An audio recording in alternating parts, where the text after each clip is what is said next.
नमस्कार. वारकरी संप्रदाय, वारकरी आणि वारी हे अभिन्न असं आहे सगळं. मागील काही काळामध्ये या तिन्हींच्या बाबतीमध्ये सातत्यानं काही ना काही वाद उद्भवले जात असताना आपण सगळेच पाहतोय. वारीमध्ये सुद्धा संतांचे खरे विचार सांगणाऱ्या अनेक मंडळींना प्रवेश नाकारण्याचे उद्योग करून त्यांना अगदी अर्बन नक्षलवादी वगैरे ठरवण्याचे धंदे राज्याच्या विधिमंडळापासून ते खालपर्यंत रस्त्यापर्यंत कसे सुरू आहेत तेही आपण गेल्या वर्षी पाहिले. आणि त्याचवेळी सनातनी वैदिक विचारधारेचं केवळ वारकरी संप्रदायावरच नव्हे तर वारीतही कसं अतिक्रमण सुरू आहे तेही आपण मागील काही वर्ष सातत्याने पाहतोय. अर्थात संतांचे खरे विचार आत्मसात केलेले लाखो लोक या भोंदू सनातन्यांना अजिबातच भीक घालत नाहीत हे सुद्धा आपण पाहतोय. अजिबात हे लोक घाबरत नाहीत ते सुद्धा आपण पाहतोय. उलट दरवर्षी संविधान समता दिंडीमध्ये सहभागी होणाऱ्यांची संख्या प्रचंड मोठ्या प्रमाणामध्ये वाढते. यंदा तर आणखी एक वारी विवेकाची सुद्धा निघणार आहे आणि ती राजमाता जिजाऊ माँसाहेबांचं जन्मस्थान बुलढाण्यातील सिंदखेड राजा इथून निघून पंढरीला जाणार आहे. आणि या वारी विवेकाची या दिंडीचं वैशिष्ट्य म्हणजे त्यामध्ये महाराष्ट्रातील शेकडो लेखक, कवी, साहित्यिक असे सगळे नामवंत लोक सहभागी होणार आहेत. संतांचे खरे विचार, वारीचा उद्देश हे सगळे लोक वारीच्या मार्गावरील गावागावामध्ये जाऊन लोकांना सांगणार आहेत, लोकांशी संवाद साधणार आहेत. गाणी, कविता वगैरे सगळ्याच्या माध्यमातून हा जागर होणार आहे. हे भोंदू हिंदुत्ववादी या मंबाजीच्या अवलादी कुणाला रोखू शकणार आहेत? आपण प्रेक्षक हो येणाऱ्या काही दिवसांमध्ये संविधान समता दिंडीचे प्रणेते हरिभक्त परायण श्याम सुंदर सोन्नर महाराज, वारी विवेकाची या अतिशय महत्त्वपूर्ण आणि अभिनव उपक्रमाचे प्रणेते श्रीकांत देशमुख सर, त्याचप्रमाणे नव्या पिढीचे आश्वासक आणि अतिशय अभ्यासू आणि लोकप्रिय कीर्तनकार हरिभक्त परायण ज्ञानेश्वर बंडगर, गाथा परिवाराचे प्रणेते हरिभक्त परायण उल्हासदादा पाटील आणि अन्यही काही कीर्तनकार मंडळींची संवाद साधणार आहोत. आणि या मालिकेची सुरुवात आज आपण हिंदू धर्माचे आणि त्यातही विशेषतः भागवत धर्माचे वारकरी संप्रदायाचे अभ्यासक आदरणीय दिनकर शास्त्री भुकेले यांच्याशी संवादाने करतोय. वारी म्हणजे केवळ अध्यात्म नाही, म्हणजे अध्यात्म तर आहेच त्यात, परंतु त्यामागे संतांचा आणखीही काही एक ठोस विचार होता, काही एक ठोस भूमिका होती. ती नेमकी कोणती याबाबतचं अतिशय अभ्यासू असं विवेचन आजच्या भागामध्ये आदरणीय दिनकर शास्त्री भुकेले यांनी हे करणार आहेत. हा आणि येणारे पुढचे सगळेच एपिसोड अवश्य ऐका, पहा. निश्चितपणे ते तुम्हाला आवडतील सगळ्यांना आणि तुमच्या माहितीमध्ये, तुमच्या ज्ञानामध्ये सुद्धा भरच घालतील हा मला पूर्णपणे विश्वास आहे. आणि हो, आपलं अभिव्यक्ती चॅनल सबस्क्राईब केलेलं आहात का? नसेल केलं तर प्लीज आता लगेचच करा. मी हल्ली ते आवाहन करतच नाही. आणि आणखी सुद्धा एक नम्र विनंती आहे तुम्हाला सगळ्यांना आणि सहकार्याची अपेक्षा आहे तुम्हाला सगळ्यांकडून. एपिसोडच्या मध्ये तुम्हाला स्क्रीनवरती माझं एक आवाहन दिसेलच, ते सुद्धा आपण सगळ्यांनी मनावर घ्या. अतिशय गरजेचं आहे ते, ही सुद्धा नम्र विनंती. आता ऐका एका विशेष मालिकेची सुरुवात आजपासून. आज पहिल्या भागामध्ये आदरणीय दिनकर शास्त्री भुकेले. मुळात आपल्याला वारकरी संप्रदायाचा इतिहास पाहायला पाहिजे, म्हणजे वारीचा इतिहास उलगडेल. वारकरी संप्रदायाची जे संप्रदायाला एक अधिष्ठान लागतं, ज्याच्यावर तो संप्रदाय उभा असतो, ते म्हणजे वारकरी संप्रदायाचे जे आचार विचार. त्यातला वारकरी संप्रदायाच्या आचारामध्ये आराध्य दैवत आणि आराधना पद्धती, अधिष्ठान ग्रंथ, तीर्थक्षेत्र, संत परंपरा आणि विधिनिषेध या अशा सगळ्याचा मिळून संप्रदाय तयार होतो. त्यातलं वारकरी संप्रदायाचं आराध्य दैवत विटेवर समचरण समदृष्टी उभा असलेला पांडुरंग आहे, हे सर्व वारकऱ्यांना माहीत आहे. आणि मुख्य आराधना जी आहे ती वारी आहे. भागवत धर्मीय वैष्णव जे महाराष्ट्रातले वैष्णव आहेत, मराठी भाषिक वैष्णव आहेत, भारतभरातले जे वैष्णव पंढरीच्या वारीला आपली आराधना, मुख्य आराधना, साधना मानतात, त्यांना वारकरी असं म्हणतात. तर या संप्रदायाचा मूळ उद्गम काय आहे आपण त्याचा थोडक्यात विचार करू. असं म्हटलं जातं, व्यासोच्चिष्टम जगत सर्वम, जे काही वैदिक धर्मामधले संस्कृत विश्वामधलं जे काही साहित्य आहे ते उष्टावळ आहे व्यासांची. म्हणजे व्यासानेच, म्हणजे सर्व काही जे लिहिलं असेल ते व्यासांचं आहे. म्हणजे त्यात असं आहे की 4 वेद, 6 शास्त्र, 18 पुराण ही व्यासांचीच रचना आहे अशी मानली जाते. त्याच व्यासाने जेव्हा हे सगळं पूर्ण करून झाल्यानंतर, वेदाचा विस्तार करून झाला, पुराणं लिहून झाले, सगळं झालं, त्यानंतर त्यांना शांतता लाभली नाही आणि मग त्यांनी ते अस्वस्थ झाले. त्या अस्वस्थ होण्याचं कारण असं होतं की वैदिक धर्मामध्ये वर्णव्यवस्थेमध्ये ब्राह्मण, क्षत्रिय, वैश्य या 3 वर्णांनाच द्विज म्हणजेच उपनयन संस्काराचे अधिकारी मानले गेले होते आणि त्यांनाच त्या वेदशास्त्र श्रवणाचा आणि वेदोक्त कर्मकांडाच्या आचरणाचा अधिकार होता. म्हणजे घरातली ब्राह्मण, क्षत्रिय, वैश्याच्या घरातली जरी स्त्री असली तरी ती क्षुद्रवत, तिला धर्म अधिकार नाही, पतिसेवा एकमात्र अधिकार त्या शास्त्रात सांगितलं. गावकुसाच्या आत राहत असलेला बहुजन समाज विभिन्न जातीत विभाजलेला, तो गावात राहून सुद्धा तो क्षुद्र किंवा अस्पृश्य मानला गेला होता. आणि या अतिरिक्त एक समाज होता जो गावकुशाच्या बाहेर होता, त्यांना अवर्ण असा, वर्ण व्यवस्थेत जो येत नाही, या धर्मात येत नाही असा अवर्ण समाज. त्याच्यात 2 भाग होते, अंत्यज, चांडाळ. आणि हे सर्व म्हणजे ब्राह्मण, क्षत्रिय सोडून म्हणजे ऊर्ध्व नाभे हे असं म्हणून शब्द वापरला. नाभीच्या वर जे जन्माला आले, ब्रह्माच्या मुखातून जे जन्माला आला तो ब्राह्मण वर्ण, बाहूतून जन्माला आला क्षत्रिय वर्ण हा पुण्ययोनी आहे. आणि नाभीपासून खाली म्हणजे मांडीतून जन्माला आलेला वैश्य आणि पायातून जन्माला आलेला क्षुद्र हे पापयोनी. आणि स्त्रिया सर्वच पापयोनी. गीतेत सुद्धा तो शब्द आलेला आहे, सर्वांना माहिती आहे, माऊलीने त्याच्यावर सविस्तर लिहिलेले आहे. तर पुण्ययोनी, पापयोनी ही कल्पना होती. आणि व्यास यामुळे अस्वस्थ झाले की एका मोठा समुदाय, त्यांनी असं म्हटलं मग त्यावेळेला व्यासाने, स्त्री क्षुद्र द्विजबंधूनाम त्रयीन श्रुतिगोचरः, या 3 लोकांना वेद श्रवणाचा, वेदाध्ययनाचा आणि वेदात सांगितलेल्या कर्मकांडाचा आचरणाचा अधिकार नाही. कारण श्रवणाचाच अधिकार नाही तर अध्ययन घडत नाही, आणि अध्ययन नाही तर त्यात काय धर्म सांगितला याचं ज्ञान नाही, आणि धर्माचं ज्ञान नसल्यामुळे यांना मोक्ष तर नाहीच, परंतु जे धार्मिक जीवन आहे ते सुद्धा जगता येत नाही, धर्महीन जीवन जगावं लागतं. हे व्यासाने पाहिल्यानंतर त्यांनी एक पर्यायी धर्म द्वापार युगात सांगितला आणि त्या धर्माचं नाव आहे भागवत धर्म. त्या भागवत धर्माचा अर्थ असा आहे, भगवतः इदम सर्वम भागवतम, हे सर्व याचे जग आहे ते भगवत स्वरूप आहे. त्याला असं मानणारा जो धर्म आहे तो भागवत धर्म, ज्याची तुकाराम महाराजांनी आपल्या शब्दात व्याख्या केली, विष्णुमय जग वैष्णवांचा धर्म. हा वैष्णवांचा धर्म आहे. तो जग मिथ्या मानत नाही, ब्रह्मसत्यम जगन मिथ्या नाही. ते हरी हा व्यापक सर्वगत, हा मुख्यत्वे वेदांत. नामदेव महाराजांनी जेव्हा पाहिलं की मला बहुजनाचा उद्धार करायचा, म्हणजे ब्राह्मण, क्षत्रिय, वैश्य हे वैदिक धर्मात धर्माधिकार असलेले लोक सोडून जो 90% समाज त्यावेळेला महाराष्ट्रात होता, यांचा उद्धार करायचा.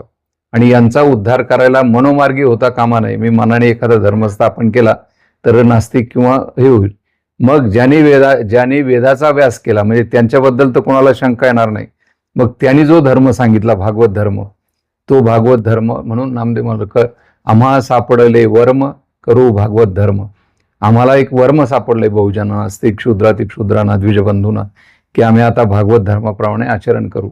ज्याने नाममात्रा घ्यावी त्याने पथ्यही पाळावी, तुकाराम महाराजांचा नियम आहे. तर त्याकरता पथ्य काय, तर विठोबाचं नाव आहेच हे म्हटले, म्हणजे कृष्णाचं नाव आहे, हरिस्मरण आहेच, परंतु ते व्रत म्हणून निभायला एक व्रताचं परीख म्हणून तुळशी माला धारण करणे. तुळशी माला धारण करणे याचा अर्थ असा आहे की यानंतर मी माझ्या जीवाच्या भरण पोषणाकरता कुठल्याही जीवाचा वध करणार नाही. मी अर्थात सामिष किंवा मांसाहारी जीवन जगणार नाही, हा त्या माळीचा उद्देश आहे. आणि त्यानंतर मग तुळशी माला धारण करणे, नित्य स्नान करून ऊर्ध्वपुंड, ते पवित्रतेचं प्रतीक आहे, म्हणजे उभा गंध लावणे, गोपीचंदनाचा टिळा लावणे. त्याच नंतर असे जे व्रत धारण करतात जे वैष्णव आहेत अशा लोकांची यांचा जिव्हाळा बाळगणे, यांच्याबद्दल श्रद्धा बाळगणे आणि त्यानंतर त्यांच्याच मुखातून धर्मश्रवण करणे. कुणाच्याही मुखातून धर्मश्रवण केला तर तो फलद्रूप होतो असं संतांचंही मत नाही, व्यासांचंही मत नाही. हरिदासा मुखे हरिकथा श्रवण तेने पुण्य विशेषता तुकाराम महाराज म्हणतात. हरिदासाच्या म्हणजे जसं ज्याचं आचरण आहे, जो आचरण करून सांगेल, अनुभवे आले अंगा ते या जगात येत असे, अशी ज्याची मानसिकता आहे, असे अनुभवजन्य ज्ञान सांगणाऱ्याच्या हरिदासाच्या मुखातून हरिकथा श्रवण करणे हे भागवत धर्मातून आलेलं आहे. मग याला संतांनी काय जोडलं तर संतांना समाज एकत्र करायचा होता. तर संतांनी 4 गोष्टी त्या भागवत धर्माला आपल्या लावल्या. एक तर संस्कृत भाषेऐवजी देववाणी ज्याला म्हणायचं, देव याचा अर्थ ब्राह्मण हा जन्मजात देव मानला गेला आणि त्यांची जी वाणी होती ती देववाणी. त्या देववाणी ऐवजी संतांनी लोकवाणी निवडली, जी लोकांची मराठी भाषा होती ती आपल्या संप्रदायाची धर्मभाषा म्हणून.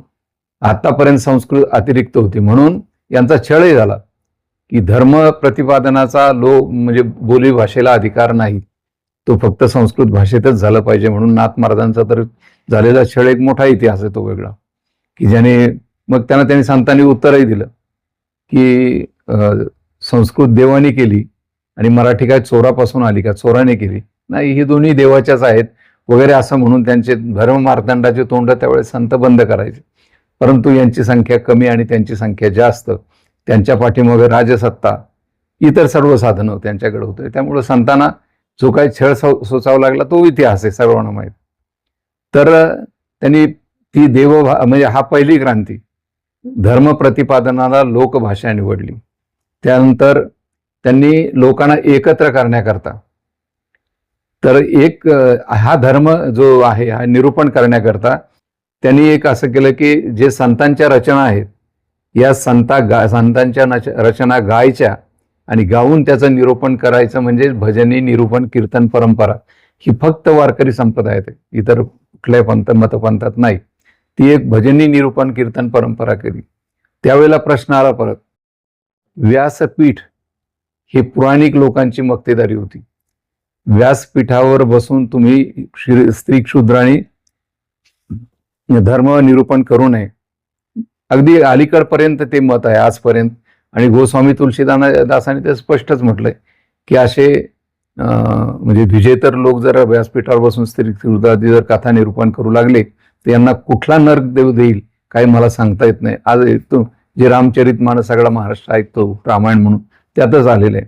म्हणजे त्या काळात त्यांच्यासमोर हा प्रश्न आला की धर्मनिरूपण, तर यांनी सांगितलं काय हरकत नाही, आमची भागवत धर्माचे संस्थापक जसे व्यास आहेत तसे भागवत धर्माचे आचार्य नारद आहेत आणि ते भक्तीचे आचार्य आहेत, नामसाधनेचे प्रमुख आहेत. तर मग यांनी नारदाची जी परंपरा होती, गळ्यात विणा हातात चिपळ्या, उभे राहून एका घोंगडीवर उभे राहून धर्मनिरूपण करायचं, व्यासपीठावर बसायचं नाही, हे मान्य करून त्यांनी संघर्ष टाळला त्यावेळच्या लोकांशी आणि धर्मनिरूपणाला सुरुवात केली. आणि त्यात बंधन घातलं की संतांच्या वचनाविरहित काही गोष्टी कीर्तनात सांगू नयेत. जसं आजकाल लावणी, पोवाडा, कवाली, शेरो शायरी चालते तशी त्यावेळेस संतांना मान्य नव्हती. त्यांना असं होतं धर्मनिरूपणाला ज्यांनी जो धर्म संतांनी सांगितला तो सांगावं, त्याच्याकरता ही कीर्तनाची निर्मिती झाली. आणि ती निर्मिती होण्याच्या पाठीमागे म्हणजे व्यासपीठाकरता संघर्ष करण्यापेक्षा किंवा धर्माज्ञेचं, वैदिक धर्माज्ञेचं उल्लंघन करण्यापेक्षा ह्या नारदाच्या गादीवर उभा राहण्याचा स्त्री क्षुद्र यांना सर्वांना अधिकार आहे. संत एकनाथ महाराज म्हणतात, स्त्री क्षुद्र अधिकार कीर्तन सार कलियुगी. कलियुगामध्ये स्त्री आणि पुरुषांना अधिकार आहे आणि ह्या कलियुगाचं सार आहे धर्मनिरूपणाचं. आणि मग तो त्या कीर्तनाचं महात्म्य तुकाराम महाराजांनी सांगितलं एका ठिकाणी. ते कीर्तन किती महत्वाचं आहे, मेल्यानंतरच्या मोक्षापेक्षाही जीवनमुक्तीचं साधन कीर्तन आहे म्हणून ब्रह्मीभूत काया होतसे कीर्तनी भाग्य तरी ऋणी देव ऐसा. ब्रह्मीभूत होणं म्हणजे मेल्यानंतर विशेषतः संन्यास परंपरेमध्ये म्हणतात तो ब्रह्मीभूत झाला म्हणजे ब्रह्मस्वरूप झाला. परंतु वारकरी संप्रदायात ते येची देही येची डोळा भोगो मुक्तीचा सोहळा हा सिद्धांत आहे. मृत्यूनंतरच्या मोक्षाला भागवत धर्मात महत्व नाही. आणि असं ते कीर्तन म्हणजे पहिले संस्कृत भाषेतून मराठी भाषेत आले, व्यासपीठावरून नारदाच्या गादीवर आले. त्याच्यानंतर मग आता धर्मनिरूपण करायला लोक तुमच्याकडे ऐकायला येतील का? जसं पंडिताच्या दारात जायचे धर्म विचारायला, तिथी वार नक्षत्र मुहूर्त अमुक, काय करू काय करू नको, लग्न करू का, या वारी करू का, त्या वारी करू का, आता मुलगा जन्माला आला तर तो शुभ आहे का अशुभ आहे का, हे जे प्रकार पंडिताच्या घरी जाऊन हे बहुजन करायचे. परंतु संतांनी असा विचार केला की जो कष्टकरी वर्ग आहे, शेतमजूर आहे, शेतकरी आहे, दूरदराज, त्यावेळेस साधनं नव्हती याची, अशा लोकांपर्यंत धर्म सांगायचा असेल तर त्यांना बोलवायचं नाही, त्यांना आपण धर्म सांगायला त्यांच्या दारात जायचं. आणि कीर्तनाच्या रूपाने त्यांनी दिंडी हा एक प्रकार प्रारंभ केला. दिंडी हा शब्द याचा अर्थ आहे, दिंडी म्हणजे वीणा, नारदीय वीणा, जी नारदाच्या गळात वीणा असते. तानपुरा वेगळा, वीणा वेगळा, वल्लरी वगळे, सतार बितार हे सगळे तंतुवाद्य वेगळे, एक नारदीय वीणा 4 तारेचं. त्या नारदीय वीणा हातात चिपळ्या घेऊन ती दिंडी, आणि त्याच्याबरोबर मृदंग, एक सात्विक वाद्य, आणि टाळ घेऊन ती दिंडी प्रारंभ झाली. तर दिंडी शब्दाचा अर्थ आहे की विना घेऊन चालणारा वारकऱ्या, म्हणजे वैष्णवाचा समुदाय. आणि त्यांनी ज्ञानगंगा ही घरोघर दारोदारी गावोगावी पोहोचती केली. आणि त्यांना सगळ्यांना सांगितलं की तुम्हाला उद्धार करून घ्यायचा आहे का, वर्षातून 2 वेळा पंढरपूरला वाळवंटात या, आपण तिथं जीवनमुक्तीचा खेळ मांडू. आणि असं करून ती वारी प्रारंभ केली. मग वारी तिथून प्रारंभ झाली, आधी नव्हती का हा प्रश्न विचारला जातो. नाही, द्वापार युगामध्ये भगवान श्रीकृष्ण पुंडलिकाच्या भेटीला आले, ही एक पौराणिक कथा आहे. या कथेनुसार भगवान श्रीकृष्ण तेव्हापासून विटेवर 28 युग झाली उभे आहेत. तर मग त्यावेळेला यात्रा होती, जशी काशीची आहे, प्रयागची आहे, सप्तपुऱ्या, 4 धाम, 11-12 ज्योतिर्लिंग, ह्या जशा यात्रा आहेत तशी पंढरपूरची यात्रा त्या काळात होती. पण मानवमुक्तीचा जे महोत्सव साजरा करण्याची परंपरा नामदेव महाराजांनी सुरू केली, आणि तिला वारंवार येणारे जे लोक आहेत नियमाने, त्यांना वारकरी म्हणायची प्रथा सुरू झाली. आणि त्यात पहिला शब्द वर्णित केलेला ज्ञानेश्वर महाराजांच्या मुखातून सर्वांना माहिती आहे, काया वाचा मने जीवे सर्वस्वे उदार, बाप रखुमा देवीवरू विठ्ठलाचा वारी कर. जेव्हा नामदेव महाराज इकडं नामदेव महाराजांच्या भक्ती आंदोलनात पांडुरंगाला आराध्य मानून माऊली जेव्हा वारी सुरू केली, तर त्यावेळेस ते म्हणतात, कशी केली ती, काया वाचा मने जीवे सर्वस्वे उदार, काही मागं न ठेवता पूर्ण समर्पण भावनेने मी आता पंढरीचा वारी कर आलो आहे, पंढरीचा वारी कर, बाप रखुमादेवी वराचा वारी कर, विठ्ठलाचा वारी कर, हे माऊलींनी सांगितलं. आणि त्या वैष्णव यात्रेला एक प्रकारे वारीचं स्वरूप तिथून प्रारंभ झालं. जेव्हा हे भागवत धर्मीय वैष्णव वारंवार प्रत्येक आषाढी कार्तीला वर्षातून 2दा तो त्यांचा मेळा भरू लागला, वैष्णवांचा मेळा भरू लागला, आणि त्याला वारी असं स्वरूप दिलं. त्याचं कारण असं मानलं जातं अभ्यासकांच्या मते, म्हणजे मराठी भाषिक आणि इतर, वारंवारितेमुळं कदाचित त्याला वारी म्हटलं असावं, हाच एक त्याला आधार आहे. आणि ती वारी आपला नेमधर्म मानतो त्याला वारकरी असं म्हणतात. वारी करणारा, वारीकर 2 शब्द आहेत. वारीकर होता, त्याचा आता उच्चारणाच्या दृष्टीने मध्यम काही म्हणा समास होऊन वारकरी असा शब्द तो तयार झाला. तर ती वारी तेव्हा प्रारंभ झाली. आणि वारी आणि यात्रा यातला फरक काय, प्रत्येक ठिकाणी यात्रेला गेल्यानंतर पंडे, पुरोहित आणि तिथं होणारं कर्मकांड हे ठरलेलं आहे. म्हणजे खाली पाणी वाहत असतं, वर देवळात देव असतो, मध्ये पुजारी असतो, मग तिथं दंड, म्हणजे काय आहे ते सगळं चालतं. परंतु पंढरपूरला तसं नाही, इथं ते काही नाही. पंढरपूरला तुकाराम महाराज स्पष्टच म्हणतात की इथं जर कोणी काही कर्मकांड केलं असं तर पाप लागेल. मग इथं काय करा, चंद्रभागे स्नान, विधितो हरिकथा, समाधान चित्ता सर्व काळ. इथं एवढीच साधन आहे की या चंद्रभागेला प्रातःकाली स्नान करा आणि हरिकथा श्रवण करा. म्हणजे मंदिरात जाणे सुद्धा महत्वाचं त्यात संतांना वाटलं नाही, कारण त्यांचा उद्देश होता की इथं आलेल्या माणसाने हे करून हरिकथा श्रवण करावी.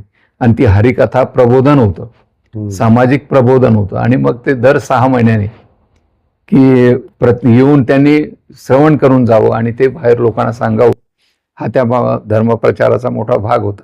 वारी ही त्यांचं एक प्रकारे धर्मप्रचारकाचं एक मोठं संमेलन किंवा वारकऱ्याचं मोठं संमेलन. आणि त्यांनी सांगितलं का इथं मोक्ष, तो मृत्यूनंतरच्या मोक्षकरता ज्या साधना आहेत त्या करायचीच गरज नाही. इथं मोक्ष आमचे दासी आहे, आम्ही जे सांगू ते ऐकणार आहे. आणि ते आम्ही संत लोकांनी त्याचा अवेअर केलेला आहे.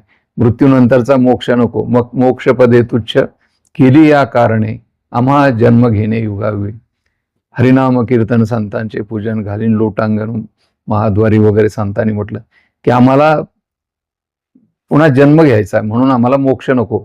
मोक्षाचा जो अर्थ आहे तर ते आमचे एक संन्यासी महात्मा सांगायचे, 4 पुरुषामध्ये धर्म अर्थ काम मोक्ष, ते म्हणायचे 3 बरे वाटतात पण एक फार वाईट आहे.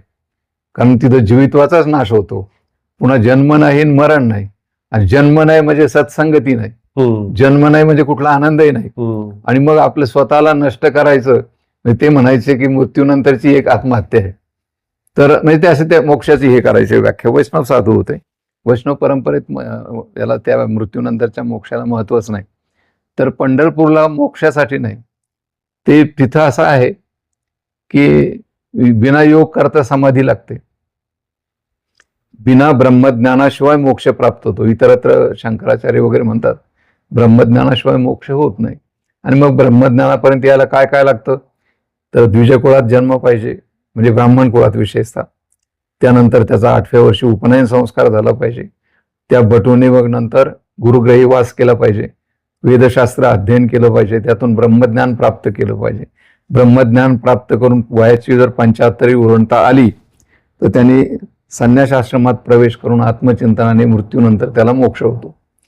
ही सगळी, परंतु त्याच्यात स्त्री म्हणजे क्षत्रिय वैश्य या तिन्ही वर्णाला, संपूर्ण स्त्री वर्गाला आणि ते जातीचं सोडूनच द्या, यांना मोक्षच नाही. म्हणून ते पंडित पांडुरंग शर्मा म्हणायचे की वैदिक धर्मामध्ये जो दुरापास्त मोक्ष होता तो आमच्या संतांनी नाकारला म्हणजे तो सांगितला लोकांना काय हा मोक्षच नाही आहे, त्याला असून नसल्यासारखा आहे, मेल्यानंतर कोण पाहतो, परंतु तुम्हाला आम्ही जिवंत मोक्ष दाखवतो. आणि तो जीवनमुक्तीचा आनंद जो देतो तर तो कुठे मिळतो, तुका म्हणे वर्म भजनी सापडे. बाकी काय करावं ते भजन करा, नामस्मरण करा. आणि मग नामदेव महाराजांनी त्यावर म्हणलं, ब्रह्मज्ञाने बिन मोक्ष आहे भूती, वाचेशी म्हणती विठ्ठल नाम. ब्रह्मज्ञानाशिवाय मोक्ष प्राण्यांना आहे जे विठ्ठलाचं नामस्मरण करतात. म्हणजे तुकाराम महाराजांनी पुढे म्हणलं, मुखी नाव हाती मोक्ष ऐसी साक्ष बहुताची. नामस्मरणाने मोक्ष होतो, हा एक भागवत धर्माचा जो सिद्धांत होता. किंवा असंही म्हणतात, कलो नास्ते व नास्ते गतिरन्यथा, हरेर नाम हरेर नाम हरेर नाम एव केवलम. केवळ कलियुगामध्ये आत्मोद्धाराचा एकच माध्यम आहे, तो हरिनाम आहे. त्याशिवाय त्रिवार सांगितलं, 3 वेळा सांगितलं की दुसरी गती नाही, दुसरं काही करू नका. म्हणून अनेक नका, तुकाराम महाराज त्याच हरी हरी तुम्ही म्हणारे सकळ, तेने माया जाळ तुटतील. अनेक नका पडू गव्हाळाचे भरी, तेथे आहे थोरी नागवन. नामस्मरण सोडून बाकी कर्मकांड करत बसू नका, तिथं नागवले झालं. म्हणजे संतांनी जो भागवत धर्माचा सिद्धांत होता तो मराठीमध्ये अगदी सोपी भाषा करून सांगितलं. तर ही परंपरा आहे. आणि म्हणून वारी हे प्रबोधनाचं, त्याला एकतर वारीला 3 शब्द वापरलेत. एक आहे आनंद सोहळा आहे, तिथं या आणि कुंठारहित व्हा. आणि त्याला संस्कृतमध्ये कुंठारहित, वैकुंठ शब्दाचा जो उत्पत्ती अर्थ आहे तो विगतः कुंठा यत्र स, जिथं कुंठा निघून जाते, डिप्रेशन निघून जातं, त्याला वैकुंठ असं म्हणतात. आणि पंढरपूरला डिप्रेशन घालवायचं फार मोठं साधन आहे. पंढरपूरच्या वाळवंटात खेळ मांडियेला वाळवंटी घाई, नाचती वैष्णव भाई रे. मग काय वर्णाभिमान विसरली याती, एकमेका लोटांगणी जाती रे. लुब्धली नादी लागली समाधी, पुढजन नरिनारायण लोकाला इत्यादी त्या अभंगातून संतांनी सांगितलेलं आहे का तुम्ही या, इथं वर्णाचा अभिमान जातो, जातीचा अहंकार जातो आणि एकमेकाच्या पाया पडतात. संतांनी जो शिष्टाचार दिला हा बहुतेक कुठल्या मतपंथात नाही, की पायात स्त्री असो पुरुष असो आबालवृद्ध कोणी असो, जो पाया पडेल त्याच्या पाया पडणे, ही पाया पडे जन एकमेका. कारण मनुस्मृतीमध्ये जर तुम्ही पाहिलं तर त्यांनी म्हटलंय की जरी इतर जातीचे ब्राह्मणेतर लोक वेदशास्त्र संपन्न असले, बहुश्रुत असले, तरी ब्राह्मणाने फक्त आशीर्वाद द्यावा. ब्राह्मणाने कोणाच्या पाया पडू नये, अभिवादन करू नये ब्राह्मणाने कोणाचं. का? फक्त एकच मिनिट मध्ये हे करतो, म्हणजे इतकं वैदिक धर्मीयांचं मोठं प्राबल्य असताना, त्यात मर्यादा असताना सुद्धा संतांनी एक प्रकारे म्हणजे संस्कृतचं मराठीत आणणं, ज्ञान मराठीत आणणं, कर्मकांड नाकारणं आणि हे समाज, बहुजन समाज एकत्र करण्यासाठी ही वारी सुरू करणं, ही मोठी बंडखोरीच होती ना एक प्रकारे. हो, मग संतांचं काय, जर तो संप्रदाय जर वैदिक धर्माचाच प्रचार करणार असता तर संत कशाला छेडले असते? कुठल्या संताचं जीवन समाधानी गेलंय? कुठल्या संताचा चितेवर अंतिम संस्कार झाला? कारण त्यांना त्याचा परिणाम भोगावा लागला, कारण वैदिकांचा विरोधच होता, म्हणजे तो आजपर्यंत आहे.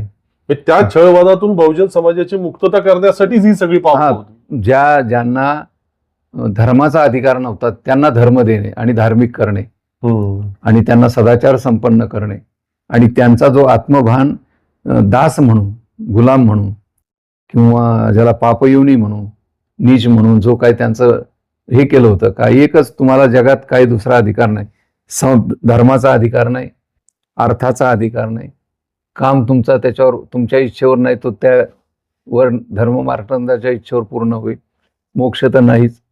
म्हणजे पुरुषार्थहीन जीवन जे होतं क्षुद्राचं, त्याला पुरुषार्थी बनवलं. आणि यांनी म्हटलंय त्या 4 पुरुषार्थ आम्हाला नाही, आमचा 5वा पुरुषार्थ आहे, आणि त्याचं नाव दिलं भक्ती. भक्ती हा 5वा पुरुषार्थ. म्हणजे संपूर्ण जर अभ्यास केला तर या संप्रदायाचा उदय ज्यांचा, म्हणजे व्यासाने जसं म्हटलंय की हे 3 होते, स्त्री क्षुद्र द्विज बंधू नामना श्रुती, जे वेदाने ज्यांना धर्मबाह्य मानलं होतं किंवा धर्माचा अधिकार नाकारला होता, ज्यांना धर्मवंचित ठेवलं होतं, वंचिताच्या उद्धाराकरता स्थापन झालेला संप्रदाय म्हणजे वारकरी संप्रदाय. म्हणून वारी भक्ती मार्गाचं मोठं साधन आहे, अध्यात्माचं साधन आहे, त्याच्याच बरोबर त्याच्या मागचा सामाजिक अर्थ मोठा आहे. म्हणजे वारकरी संप्रदाय हे नाव जे पडलं या संप्रदायाला, हा मूळ भागवत धर्मी वैष्णव संप्रदाय आहे. म्हणून तुकाराम महाराजांच्या अभंगात आम्ही हे करून पाहिलं, त्यांनी 90 वेळा, समजा 90% वेळा वैष्णव शब्द वापरला आणि वारीच्या याला वारकरी म्हणला. परंतु वारकरी संप्रदायाचा वारी हीच मुख्य उपासना आहे.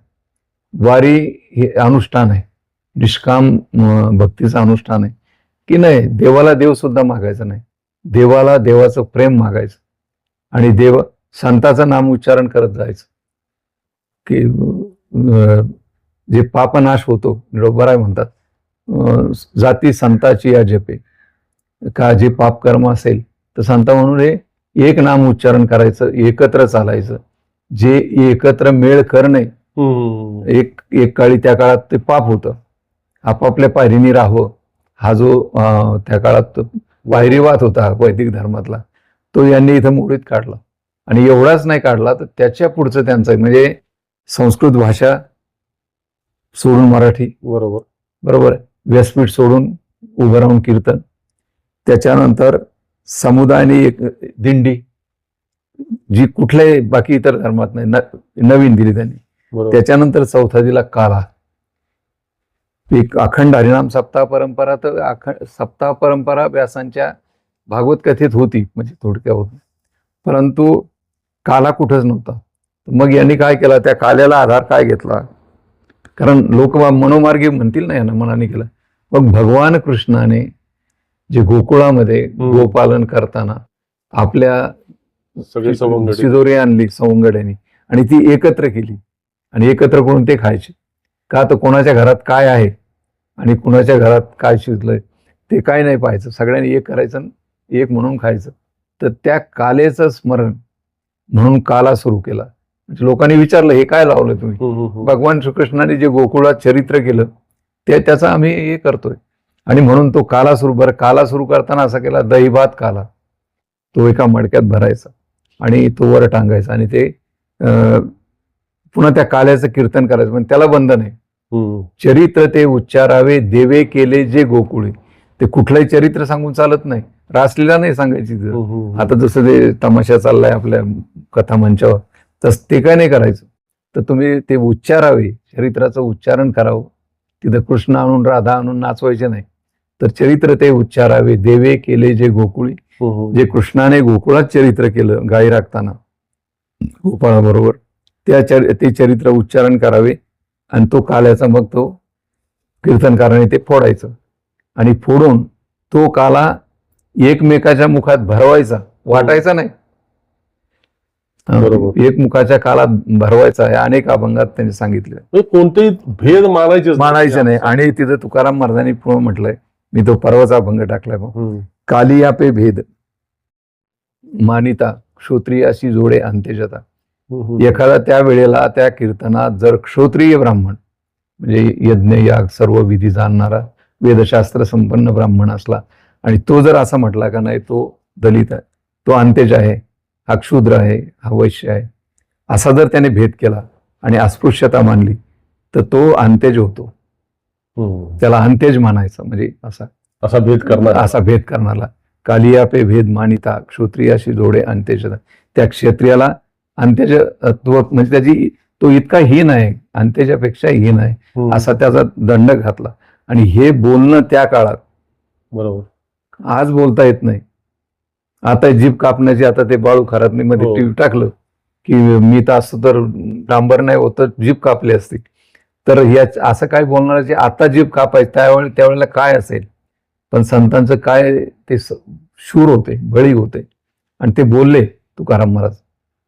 आणि म्हणून आज तो संप्रदाय जो आज उभा आहे, एवढी संकट आजही त्याच्यावर आहेत. त्या संप्रदायाला डॅमेज करण्याचा खूप प्रयत्न होतो की याचं वेगळं अस्तित्व मान्य करू नका किंवा यांना एकदेशी यांचा वेदांत आहे. ते आहेच आहे गुरुजी, त्याच्यावरती बोलूच आपण. परंतु एकूण ज्या तुम्ही आता मगासपासून सगळ्या बाबी सांगितल्या, संस्कृत प्राकृत कर्मकांड विरहित समाज, वर्णभेद विरोधी सगळ्या गोष्टी आणि वारी मागचा सामाजिक अर्थ, हे सगळं वैदिकांपासून बहुजन समाजाची मुक्तता करण्याचे मार्ग संतांनी त्यांच्या मर्यादेमध्ये जेवढे सांगता येईल सांगितले.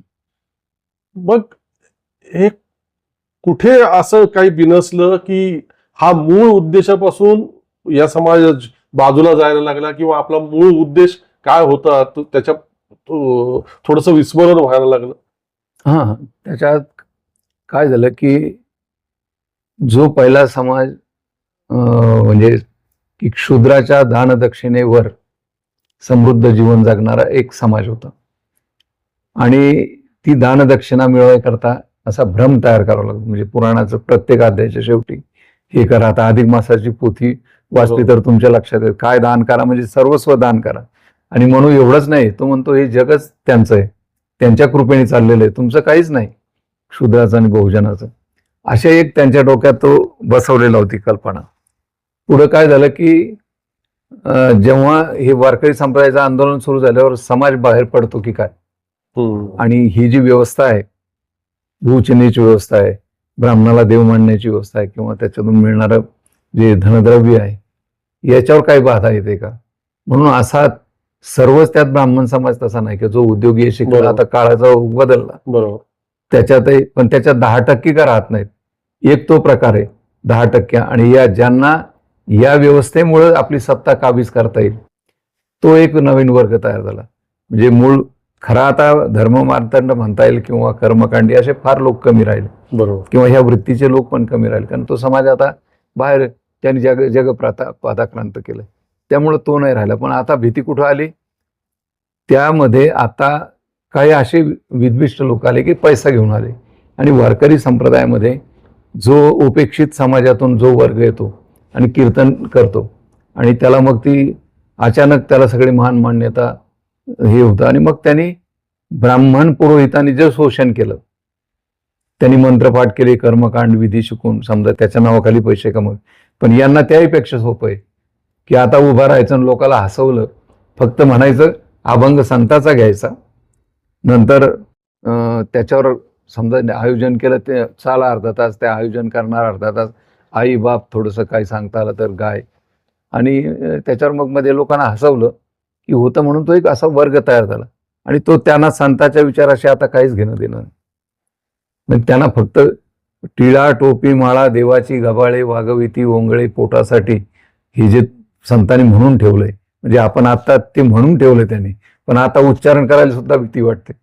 कारण आता सौ नकटोका मेला, म्हणजे असे त्याच वृत्ती जर जास्त लोक झाले तर तुम्ही बोलूही शकत नाही, अजून आणखी अवघड होणार आहे. परंतु त्यामुळं तुम्ही जे म्हणता की मग हे असं का झालं, विस्मरण का झालंय, परंतु वारकरी संप्रदाय तरी जिवंत आहे. आपण विचार करतो कीर्तनकार समुदायाचा, आणि संतांनी सांगून ठेवलंय, नवती ते संत करिता कीर्तन सांगता पुराण नवती संत. ते संत नाहीत जे कीर्तन करतात म्हणून संत नाहीत. संत पण एक वेगळी बाजू आहे, ते अंतःकरणाचा विषय आहे. आणि तो विषय आजही निष्ठावान स्वतःचं काम कष्ट करून, म्हणजे शेतकरी असेल, शेतमजूर असेल, सुतार असेल, लोहार असेल, चांभार असेल, कुंभार असेल, हे लोक आजही कष्ट करून संतांचे विचार जगतायत. नित्यनेमाने माळ घालतात, माळीचे नियम पाळतात, ऊर्ध्वपुंड गंध लावतात, आषाढी कार्तिकी पंढरीची वारी करतात, श्रद्धेने कीर्तन ऐकतात, स्वतः भजन करतात रोज मंदिरात. म्हणून वारकरी संप्रदाय आहे तसा आहे, पण चमकू नाही. ती चमकू नसल्यामुळे आपल्या समोर जो समाजाचे वर्ग येतो तो चमकू वर्ग येतो. 55,000 वाला सुपारीचा, 40,000 वाला, 20,000 वाला असा समाज येतो. आणि त्यांना माहिती आहे का ते काही पाप पुण्याला हे करत नाही, ते संताला मानत नाहीत, संतांनी जे सांगितलं ते ऐकतच नाहीत. म्हणून जो शोषण त्यांनी केलं होतं म्हणून त्यांना संतांनी थोडक्यात नाकारला आणि हा पर्याय दिला. परंतु याच पर्यायाच्या माध्यमाने त्यांच्यापेक्षा पुढचं शोषण सुरू झालं की काय, हा संशोधनाचा विषय दिसतोच जवळजवळ. तर अशी परिस्थिती आहे. तर याच्यावर बोलू नये कारण तो काळ नाही. आणि आपल्याला लोकच, त्या लोकांना हे सगळ्यांना माहिती आहे. खाजगीत बोलणारा कीर्तन ऐकणारा आहे म्हणतो कीर्तनकाराचं काय आहे, सुपारी दिल्याशिवाय कोणी कीर्तनाला 10व्याला येत नाही, याला येत नाही. म्हणजे लोकांना माहीत नाही असं नाही आहे, परंतु परिस्थितीच बदलली की आता एक मला आमचे रिटायर प्राध्यापक कीर्तनकार आहे, काय त्यांचं नाव देशमुख आडनाव, शास्त्री येते. तर ते म्हटले मी पैसा न घेता कीर्तन करतो. आणि गावात एक नवीन पोरगा तयार झाला 4-5 वर्षाचा, जरा तर त्याला एक दिवस रिकामा नाही, मला एक दिवस कोणी बोलवत नाही, कारण मी त्यांना हसवत नाही. मी धर्म सांगायला जातो, मी धर्मशास्त्री आहे. आता म्हणजे अगदी त्यांनी मला मागच्या आठवड्यात दुःख सांगितलं. तर ते म्हटले की वाजत असे बोंब कोणी नायकती कानी, हरी हरी न म्हणती तया थोर झाली. आणि ही तुकाराम महाराजांची परिस्थिती होती की आम्ही सांगतोय धर्म असा आहे असा नाही, पण ती बोंब कोण ऐकायला तयार आहे, परंतु यांना माहित नाही पुढे काय होईल. म्हणून तुकाराम महाराजांना सुद्धा शिवी द्यावी लागली, किती सांगू तरी नायकती भटकीचे, पुढे बांबलीचे रडतील. हे पुढे रडणार आहेत कारण यांना नरक चुकत नाही. आणि आता ते सांगितलं की आता कीर्तनाचा वापर मनोरंजनाकरता करणे, कीर्तनाचा वापर धनार्जनाकरता करणे, ह्या गोष्टी करणे त्या कीर्तनाची विडंबना आहे. परंतु काळ असा आला की बऱ्याच लोकांना ते माहीतच नाही, त्या कीर्तनाची विडंबना करणाऱ्यालाच बोलवतात. म्हणजे अगदी अक्षरशः असं पाहिलं की परवा एक बाई ते कव्वाली गात होती की ते पंछी उड जाएगा पंछी उड जाएगा कीर्तनात. तर ते फिराक गोरखपुरीची कव्वाली आहे उर्दू मधली. आणि ते मागे जी भांड मंडळी, टाळकरी मंडळी, ते सुद्धा अगदी त्याच्यात ते वाद्याच्या याच्यात बसत नाही, ते तरी ते बसवून आडवं तिडवं ती कव्वाली, आणि मागं काय वा वा वा करणारे पण लोक होते. म्हणजे फक्त आता दौलत ज्यादा थोडीशी बाकी नाही तर बराचसा भाग येत चालला तिथं आता. तर हा प्रकार आहे. परंतु तरीही वारकरी संप्रदायाला पर्याय नाही. समाजाच्या जर कलियुगात उद्धार करून घ्यायचा असेल तर संतांनी सांगितलेले अनन्य शरणागती, अखंड नामस्मरण, सत्संगती, हरिकथा कीर्तन श्रवण, आषाढी कार्तिकी पंढरीची वारी, ही साधनाच मोक्षाला कारणीभूत आहे, याच म्हणजे जीवनमुक्तीला, आणि तीच करावी. आणि इतर जसं म्हणतात अनेक नका पडू गवाळांची भरी, तिथे आहे थोरी नागवन, हे संतांनी कळकळीने सांगितलं वाक्य आचरणात आणावं. आणि बाकी थोडंसं आता त्याचा पूर्वपक्ष म्हणून आपण जरी कीर्तन आलेल्या प्रदूषणाचा विचार केला तरी मला तर असं वाटतं तोही करू नये. कारण समाजाला आज नाही तर उद्या कळेल, आणि नाही कळलं तर समाजाचं इतकं काही नुकसान होईल. धार्मिक दृष्ट्या. तर म्हणून आज असं झालं की महाराष्ट्रामध्ये वारकरी संप्रदायाचा एक प्रकारे लोप किंवा गौणत्व यायला लागले. उत्तर भारतीय लोकांचं वर्चस्व वाढायला लागलं. बरोबर. इथं मोठमोठ्या कथा 3-3 कोटी 4-4 कोटी, इथं होम हवन व्हायला लागले, यज्ञ व्हायला लागले. शतचंडी ज्या आळंदीला मध्ये जिथं हो. त्या ज्ञानेश्वर माऊलीला शेवट त्या सिद्ध मधुकरी मिळाली नाही, ज्यांचा उपनयन संस्कार होऊ दिला नाही, ज्यांच्यावर अत्याचार झाला, तर त्यांनी सांगितले हरिपाठात योग याग विधी येणे नोहे सिद्धी, वायाची उपाधी दंभधर्म. परंतु तिथंच 108 कुंडाचा यज्ञ होतो आणि सगळे महाराज लोक त्याला हजर राहतात. तर ते काय काला आहे तस्माईन महा म्हणण्यापलीकडे काहीच अर्थ नाही. परंतु होऊ नये, संताच्या वचनाला बाधा आणू नये आणि समाजाच्या करता जागृत व्हावा आणि पांडुरंगाने त्यांना सद्बुद्धी द्यावी अशीच विनंती पांडुरंगाला करू आपण आणि थांबू.